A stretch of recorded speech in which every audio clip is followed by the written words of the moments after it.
Welcome to Real Divorce Talk San Diego. My name is Lynn Waldman. I am a therapist and divorce coach. We're happy to have you guys join us this afternoon. And I am here with my co-host, Shawn Skillin, who is a family law attorney, and Mark Hill, who is a certified divorce financial analyst. And we are here today to talk about divorce and the holidays. So Shawn, please tell us a little bit about your practice and what you do. So I'm Shawn Skillin, local divorce attorney. I do all mediation and collaborative divorces. I try and keep you out of court. And to get a hold of me, you can call 619-299-4880 or go to my website, shawn@shawnskillinlaw.com. And I'm Mark Hill. I'm a certified financial planner, certified divorce financial analyst. My company is Pacific Divorce Management. We specialize in the financial aspects of divorce. 95% of our work is alternative dispute resolution, and I can be contacted on 858-509-2320 or my website, pacdivorce.com. And I think it's important for all of our viewers to know that we are all part of the Collaborative Family Law Group of San Diego, and so we all greatly believe in alternative dispute resolution. And we have a monthly workshop where if you are interested in finding out about divorce, because one of the things we say is once you decide to divorce, the most important question is how. And we can answer those questions for you at our Divorce Options Workshop. And the next one is scheduled for December 1st from 9 to noon in Carmel Valley, and where you will have an attorney, a divorce financial analyst, and a mental health professional like myself who can help you figure out what you need to know and all the different options about going through the divorce process. So today we are talking about divorce, the holidays, what it means for families. So as a mental health professional, I have seen families really have a difficult time coping, especially through the holidays when it's the first holiday that mom or dad may not have with their child or children. It's devastating to think about. Parents think about coming up with parenting plans, and parenting plans can seem so rote that we actually forget about the emotions associated with it. So holidays are difficult. Parents might not have imagined what it's like to not spend Thanksgiving or Christmas with their kids. Legally, what have you seen, Shawn? How does it impact your clients from the legal perspective? Well, from a legal perspective, as part of the parenting plan, we address holidays and vacation times. And often it takes longer to go through the holiday schedule than it does to go through all of the rest of the parenting issues. I mean, I've had it take 2 to 4 hours just to get through what are we going to do over Thanksgiving, Christmas, Hanukkah, New Year's, all the 3-day holidays, birthdays, Mother's Day, Father's Day, Halloween, all of those things. So there's no limit to the number of plans and ideas that you can come up with on how to share your children during the holiday periods.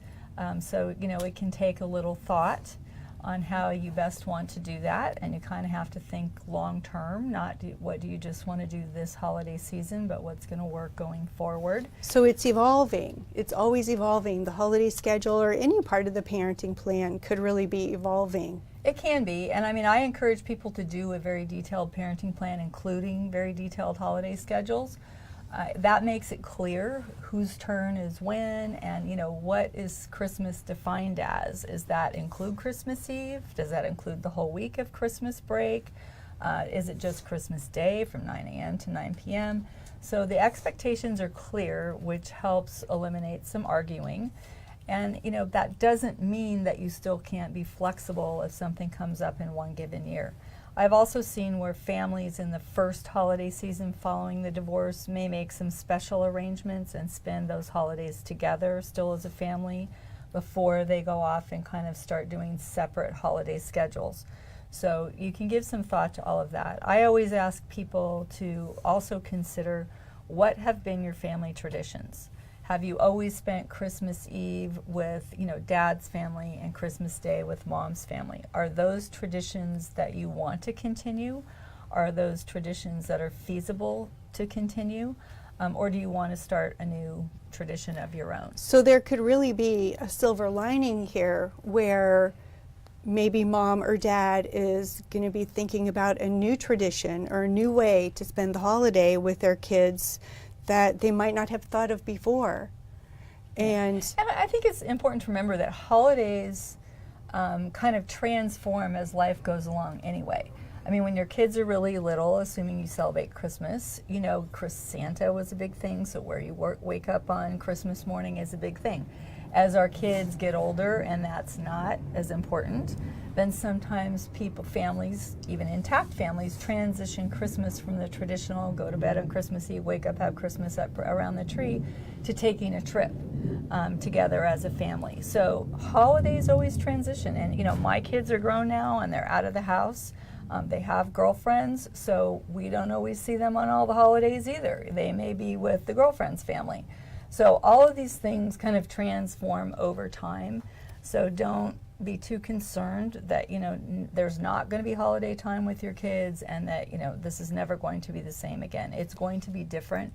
Doesn't mean it's going to be bad. so financially, Mark, this could be something that moms and dads or partners run into as they're determining what they're going to do for holidays financially, because one parent may be worried that the other parent is going to have like this great vacation and it's not going to be the same, or they may worry that the children may want to spend holidays with the other parent who they might feel more worried about. So from a financial perspective, how do you suggest to clients to look at holidays or determine gift buying or vacations? So what you're really asking about is, do these emotional issues play out in the financial arena? And yes, absolutely they do. What we often see is that there's that anxiety. Well, Dad's going to buy this wonderful present for my child. I must buy something equally wonderful. I suggest to clients that they go back and say, how did you do this when you were married? How did you decide about what kind of present, what was appropriate? Is it okay for the 4-year-old to get an iPad? Can the 7-year-old have a phone? You know, those are the kind of things I know we cringe at it, but that's what's going on right now. I have a 7-year-old grandson. He wanted a phone. He doesn't get a phone. His 10-year-old brother doesn't have a phone, so he's not getting one. That doesn't mean he doesn't want one. Now, in a divorce situation, that's an opportunity perhaps for one parent to get some goodies, to get some kudos from the kids.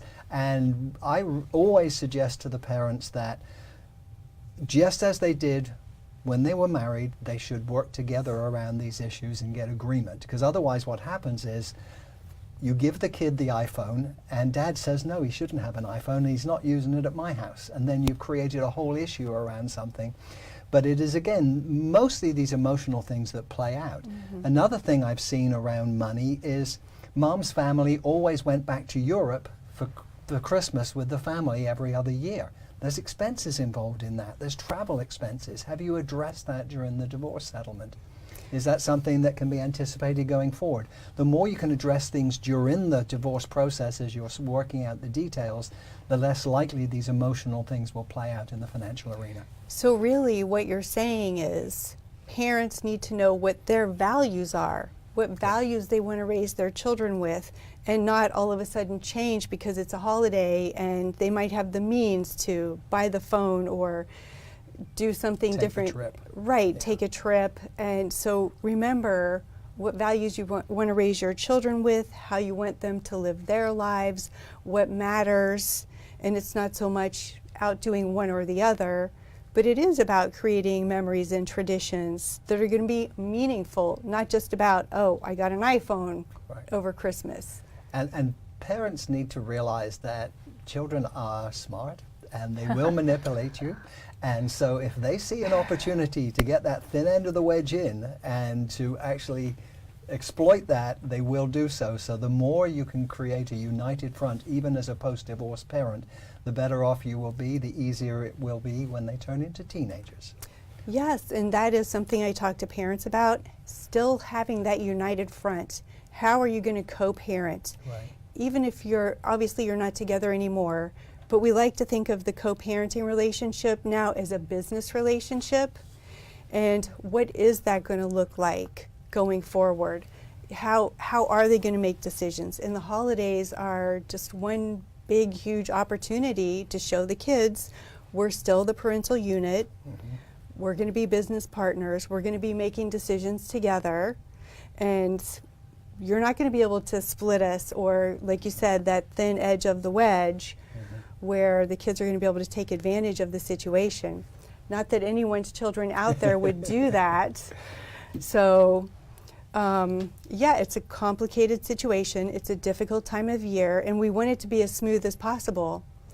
And I think it's important to remember that divorce is trauma, and holiday season is difficult for everyone. Yeah. And we want to continue to have a narrative that makes sense and help people get through it as smoothly as possible. And you have to work on this. You know, candidly, you can't just sort of let it happen, because Shawn, what happens if they don't make a decision, the courts have an idea of how it should work. Explain what that looks like. Yeah, so if you can't work out your own parenting plan and you end up in court, then the court's idea of the holiday schedule is, 24 hours here or 12 hours here and 12 hours there. So they have a little chart that they use that has all the major holidays listed: Christmas Eve, Christmas Day, New Year's Eve, New Year's Day. They don't deal with other holidays, usually like, Jewish holidays or Kwanzaa or anything like that. So it's kind of like the standard holidays. And they just go odd and even, and they don't do like extended time. Thanksgiving may be a 9-day break if your children have the whole week off. So they don't look at how do we split that week, or does you take turns alternating odd and even years for the whole week. They'll just say Thanksgiving from 6:30 on Wednesday to 6:30 on Thursday, mom in the odd years, dad in the even years. So if you want flexibility in how to plan out your holidays, taking into consideration, family traditions, where mom's family lives, where dad's family lives, kids playing soccer tournaments and things like that, then you need to work it out between yourselves, where you have all the flexibility in the world to come up with a parenting plan that suits your schedule. I will say this, it's usually more of a big deal for the parents than for the kids. Kids do not have a hard time celebrating Christmas more than once. They do not have a hard time celebrating their birthday more than once. When I was a kid, my mom remarried. My mother's family didn't like my stepfather. So we had 3 Christmases. We had one with my mom and my stepdad, presents. We had one with my mom and my mom's family, more presents. Then we had one with my dad and my dad's family, even more presents. That was not something that we were disappointed about. So I will say, though, that kids don't like having to split the day, like, again, Thanksgiving. They don't like going with mom to mom's family's Thanksgiving, having a big meal at 1 o'clock, spending some time with the cousins and the aunts and uncles and the grandparents, and then having to go to dad's at 3 and leaving everybody that they've just been having fun with still full from the big meal at 1, and having to go eat another big meal later in the day. I've had so many families where the children have complained to me about that. So try not to split the day, try and alternate it year to year. And it can be difficult for parents that might not be getting along well to have to transition and see one another during an exchange. So, we want to avoid that, because the children can feel that tension and they're exposed to it. Sure, absolutely. We all know that the most difficult time in any parenting plan, holiday or not, is the transition from mom's house to dad's house, or dad's house to mom's house. That's why we try and plan those transitions to happen before and after school, so it's more of a natural thing. They're not leaving mom to walk into dad's arms, or vice versa. They go to school, but get dropped off by one parent, get picked up after school by the other parent. So the holidays just elevates that stress level, 10 times for the kids. Question. If you have already a parenting plan in place that doesn't address these things in a way that's appropriate today, perhaps it was 5 years ago, are you stuck? Can you address it? What can you do about that? If you both agree this should change, but hey, I don't want to violate my agreement, what do you do? If the parents both agree and they're fine with whatever they've come up with, as long as they both agree, they can do that. If not, they could either seek out mediation or child custody recommending counseling to help them, or they could end up at family court services, which is going to spend very little time with them. And family court services actually does have Jewish holidays and Muslim holidays. It's the same chart, and it's going to be extremely rote and pedantic about when, But that's my understanding, is that if they can agree whatever it is, and I would suggest putting it in writing in an email, and otherwise they could do it through mediation or family court. But Would at you- what point do you think we must change the formal agreement? Well, I think that if you're getting along really well and you both agree that there needs to be a change and you want it to be an ongoing change, that memorializing it in an email or something like that is fine. If there's tension between the two of you and you don't always agree, and one of you is concerned that, oh, somebody wants to change it this year, but next year I'm not going to get the same courtesy in return, then I think you need to formalize the agreement and go to a mediator and have it written down so that everybody's clear that there are new rules going forward and this is what they're going to be. But you're never stuck with your parenting plan long term. Parenting plans often, I would say, morph over time, especially if you were initially divorced or separated when your kids were, say, 3 and 5, and now they're 10 and 13. What's appropriate for them at that age is completely different than when you started, including possibly holidays, because now they're involved in activities and maybe travel sports and other things that affect your time. So you're never stuck. You can always change things. The question is whether or not you need to do it formally. Yes, and of course, it's always better for the parents to be able to work it out on their own rather than going to court or through mediation. If they can just agree, and like you said, through an email, that's great, because we want parents to be able to make these decisions with as little trauma and upset as possible. But I think it's a great idea to seek out a mediator if they're just not sure about which way to go. Yeah, no, I think you should. And we're kind of assuming in this conversation that most of the parents involved are trying to get along and trying to work this out and being very flexible. There are some divorces where it's just not like that. And so holidays and other times are constantly an argument. They can't agree on gifts and things like that. So, if that's the case, then you have to take a little bit of a different tactic, and you have to stay centered in what your values are for yourself and your kids, and practice the holidays in that way, regardless of what the other parent does. You can't control what the other parent does. So if they buy an iPad and you don't think the child should have an iPad, then you're going to have to make rules about the iPad in your house. And sometimes that's just the way it goes. We, of course, always hope that's not so. But that brings up another thought of mine, Lynn, for you, is that I've done so many divorces where parents buy gifts for the children or buy clothing for the children and say, this is for you at my house. You can't take this to the other parent's house. What suggestions do you have for those kind of situations, other than they shouldn't happen? Well, that is a difficult situation, because all that does is serve to put the children in the middle, and it's inevitable that kids are going to forget stuff, and it just puts too much pressure on the kids to say, these clothes are only for my house, or this iPad that I'm giving you as a gift is only for my house. Because if you're giving something to someone, they should be able to take it wherever they go. So, in situations like that, I suggest parents seek out a co-parenting class to learn how to get along better for the sake of the kids. There's one called Kids Turn, which we are all very familiar with. Great program. It's a great program. There's Cooperative Parenting by Tina Mears runs that program, which is also a very good co-parenting program, because parents really need to learn that it's about the kids, and we want to have the most child-centered plan. And I think legally attorneys look at it as best interest, but us mental health professionals think of what's the most child-centered plan for these kids. So it's not helping your kids to do that. It's creating trauma. It's putting them in the middle. It's parentifying them, making them responsible for things they just really don't have control over. Yeah, really they should be worried about, do I have my homework done? Yeah. Not, do I have that pink shirt in my backpack that Dad gave me that he's going to be mad if I took it over to Mom's, or Mom just bought me that new pair of shoes and oops, I left them in my backpack and now they're at Dad's. Those are just not things that kids need to be worried about. And there are some inevitabilities in divorce, and that is that your kids are going to leave certain things at the other parent's house. that one parent will end up with all the underwear and the other parent will end up with all the socks. And you know, you really don't need to put that on the kids, and you really don't need to have an argument about it. Just send a note or leave a text saying, hey, when you send them back, can you send me 6 pairs of socks? Because that, believe it or not, socks is a big argument in divorce all the time. It was always pajamas. Or lunch boxes. Yeah, Yeah. no. So, Mark, financially, how does that play out with families? I mean, what if one parent really can afford better gifts or can take better vacations?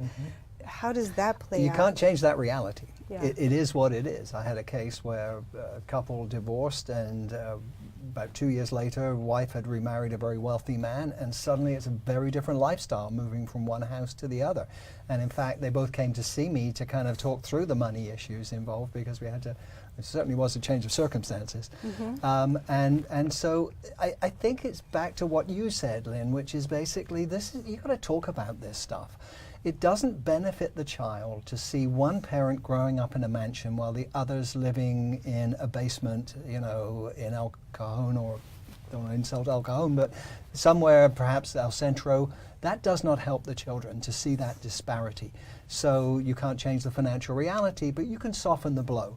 You can make, if you're in a position to be more generous, perhaps even consider giving a gift that you pay for from both of you. This is from your mom and dad, and that will make the children feel wonderful. They will feel that, wow, they bought this for me together. Not only did they go out and decide what to buy, but it came from both of them, and they won't care where the money came from.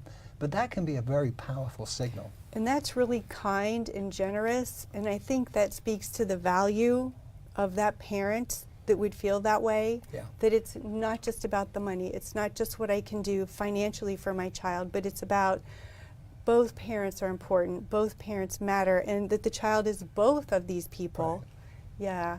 Which is why around the Thanksgiving dinner table or around the Christmas dinner table, don't start letting don't give the relatives an opportunity to jump in about the ex, because the children are there listening to it. Yes, yes. And not to be very rote with our listeners, but I know in most parenting plans there is a paragraph that says neither parent will speak disparagingly about the other parent within earshot of then the it never children, happens, right? or allow anyone else to. Right. So yeah, I want to remind people that probably is in your parenting plan, or should be. Yeah. But there's a reason that it's there, because it does happen, and it's unfortunate, and it's hurtful to the kids. Well, I think we have to be specific that if that comes up around your Christmas table, Thanksgiving table, in the living room while you're playing board games or whatever, that, you know, somebody has to whisper in the person's ear who's saying the bad things, or take them aside in the kitchen and say, hey, you know, we don't talk badly about the other parent in front of little Jimmy or Joey or Susan or whoever. It really is destructive for your kids. Yeah. Your kids see themselves as part mom and part dad. And when somebody starts talking about mom in a bad way or dad in a bad way, then they wonder if that reflects on them, the part of them that's like dad, the part that can do the math, or the part that's creative, or, you know, the part that's organized like mom. They really do take that to heart, and it's very, very damaging to kids. And your kids deserve the right to love both of their parents equally, to love them and to be loved by them. So it's particularly difficult the first set of holidays after the divorce has been started, and it usually settles down after that. But if it's an acrimonious divorce that's going on over a number of years, you may have to remind your relatives and your friends, as well-meaning as they are, that we don't talk bad about the other parent when the kids are around. So be specific about that and be clear. And you know, that brings me to skills, because when I'm working with parents on co-parenting, I like for them to imagine they have this imaginary bag next to them, and they can pull out the skills as they are needed. And you know, one of the skills that comes to mind is staying on the high road. How do you stay on the high road? Because if you get on that low road of talking poorly about your co-parent, it's so hard to make that leap. And the only way to get to the high road is to make the leap. There's no easy, gentle way up. You just have to start behaving differently. And how do you do that? It's through self-talk. It's having empathy and compassion for your child and what they may be going through, and really being able to put yourself in their position and how difficult it might be for them. And I want to remind our viewers to please, if you have questions, write in. We're happy to answer any questions about holidays and divorce and how it might be impacting you. We'd love to hear from you, so please feel free to write in with questions. And I think also we had, before we got on the air today, we were talking about self-care. Self-care through the holidays, because holidays are supposed to be, or we imagine that they're going to be fun and wonderful and full of love, and everybody's so nice to each other for these 6 weeks or however long it is. But what about self-care? Well, we all know that the holidays are stressful enough in and of themselves. Yes. Getting everything done in time, making sure everyone's needs are met or at least addressed in the planning. Going through a divorce doesn't make that easier. It adds an extreme level of complexity on top of that. Most difficult, as you pointed out, right at the start, especially if you are in the process of divorce as you have to go through a holiday season. I think we know statistically that people get depressed during the holidays, and so what do you do for yourself to make sure that if you have been prone to those kind of feelings in the past, that it doesn't overwhelm you when you feel like there's all this other anxiety producing stuff going on in your life? And one of the things I've suggested to clients is plan something fun for yourself after the holidays, very soon after the holidays. So at least you have something to look forward to, something that perhaps can excite you and get you through a difficult day. And even through the holidays, thinking of things that you would normally do, don't stop doing them. If you go to the gym, if you run, continue to do those kind of things that you enjoy. Yeah, I think the normal self-care that we talk to divorcing clients about all the time: get enough sleep, get enough food, avoid alcohol, it's a depressant, get some exercise, walk, get outside in the fresh air. And we're lucky in San Diego, it's sunny all year round, so you can get outside and take your walk in the sun, which really does help with your endorphins and keeping you feeling happier rather than sadder. So all of those things continue to apply through the holidays. Do your self-care. It's like flying on the plane, right? If the oxygen masks come down, put yours on first, then help the kids. So you do need to take care of yourself. And if you're feeling particularly blue, please seek help. Talk to a therapist, see a doctor, get on some meds if you need to. If you're feeling suicidal, please call a suicide hotline. Don't just sit there and suffer by yourself. The holidays can be a very difficult time for some people, so do take care. And there's a great acronym from AA, and it really has to do with you being aware of what's going on with yourself, checking in, what are my vulnerabilities, what's going on with me right now, and the acronym is HALT. Are you hungry, angry, lonely, tired? And if you are, meet those needs. Like you said, get something to eat, sleep, find somebody to be with. Be gentle with yourself. Give yourself that space that this might be a difficult time right now, and I can get through it. Find the support you need, remind yourself of that, and like you said, seek out counseling, seek out friends, stay away from alcohol. Alcohol is a depressant. It's not going to make you feel better in the long run. Even if it makes you feel better in the short term, it's certainly going to have an impact in the long run. How do you talk to children when they come to you and say, so what's going to happen over the holidays? Why are we doing this way? Or how do you suggest a parent addresses that if a child, because children get older and the questions get more complex, and so you may have put the divorce in place 5-10 years ago, and now suddenly the children have all these questions about it. How do you address that as a parent? Well, I think it's important to ask kids what their feelings are. When they ask you a question, to put on your therapy hat, mom therapy hat, dad therapy hat, and ask the kids, what do you think about that? The question they just asked you. What are your feelings about that? Give them that space to talk about what might be going on with them.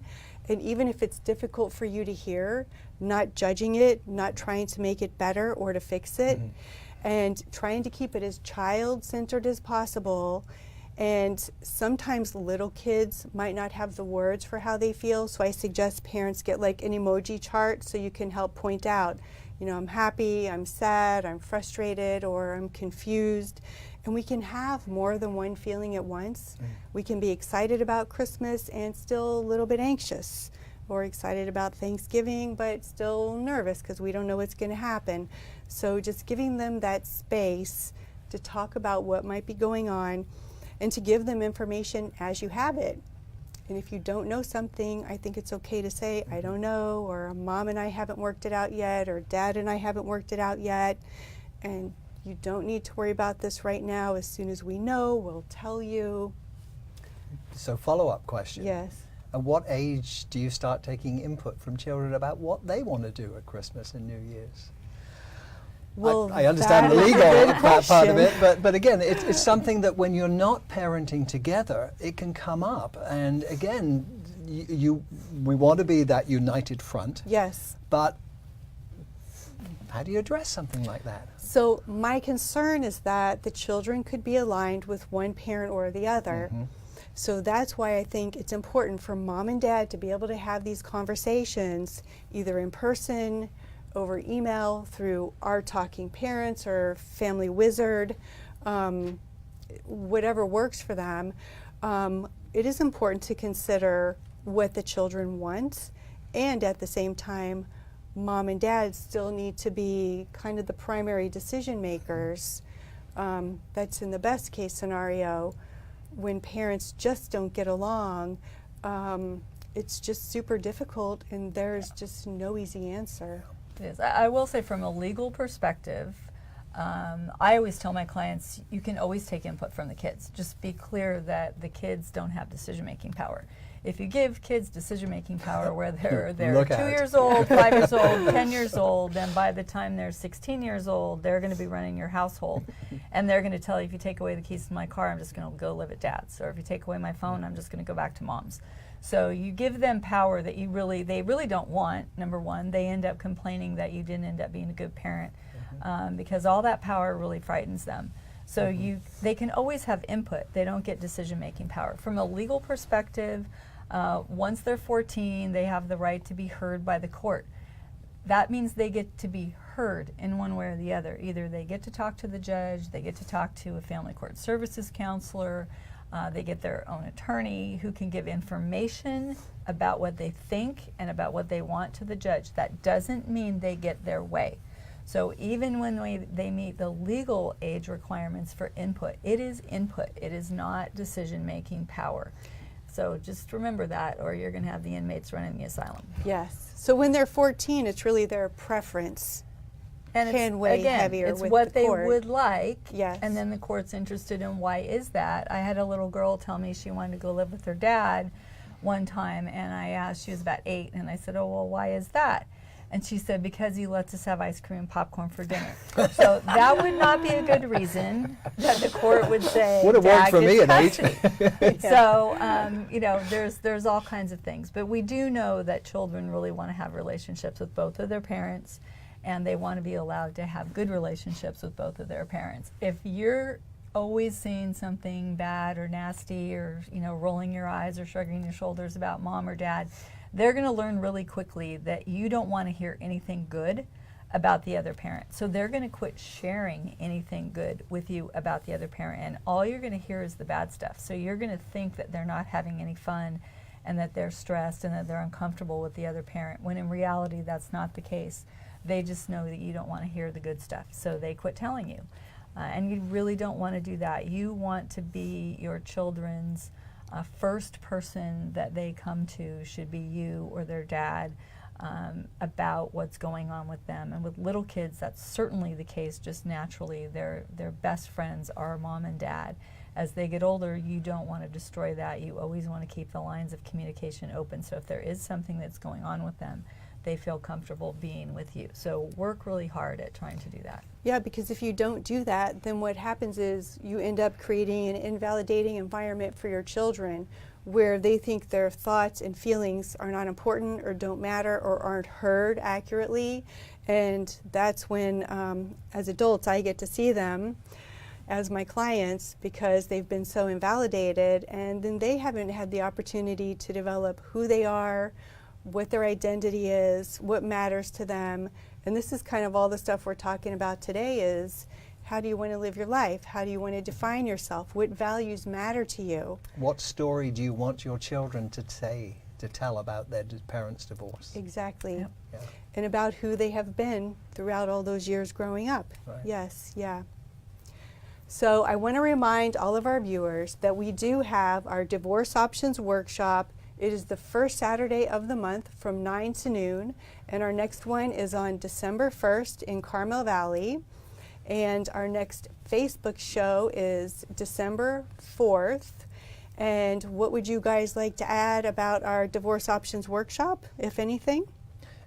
It really, I always tell people when they think they want to get a divorce, their first decision is, how are we going to do this? And it's usually, nobody asks that question because people are scared, people are concerned, and they think they need, very often they will say, I need an aggressive attorney to protect my rights. Well, if you hire an aggressive attorney with that reputation in town to protect your rights, what do you think your spouse is going to do? They're going to go and get somebody who's easy, who's going to just roll over? Probably not. So then you're on what I term the divorce escalator. And if you've ever tried to get off an escalator, you know how challenging it can be. And by the way, this escalator goes down, not up. So be aware of the fact that your decision about how to divorce will not only influence, you know, what the divorce is like, but it will also probably have an influence on your post-divorce life with your spouse. And so think very clearly. And if you are still talking, you know, explore alternative dispute resolution. You still have all the protections that the courts afford, but this allows you to work together and gives you more flexibility. And the clients get to stay in charge of the process. Exactly, yeah. Yeah, I think that Divorce Options is a unique opportunity for people to hear from somebody like Mark, a financial, an attorney, you guys always hear from us, and a mental health professional about all the things that do happen in divorce, because a divorce is a huge transition in your life. There are ways to personalize it. It is stressful, and so you have to take into consideration the emotional effects of the divorce as well as the legal ones and the financial ones. So Divorce Options is kind of a unique opportunity to hear from all three of those perspectives. Well worth your time. Yeah, and people don't think of it this way, but I tell clients, your divorce is probably going to be the largest financial transaction of your lifetime. So get educated, be well prepared, be strategic, and try to come up with a solution that will work for both sides and also meet your needs. Very well said. Very well said. So, final departing comments about holidays and divorce. You know, we have a friend.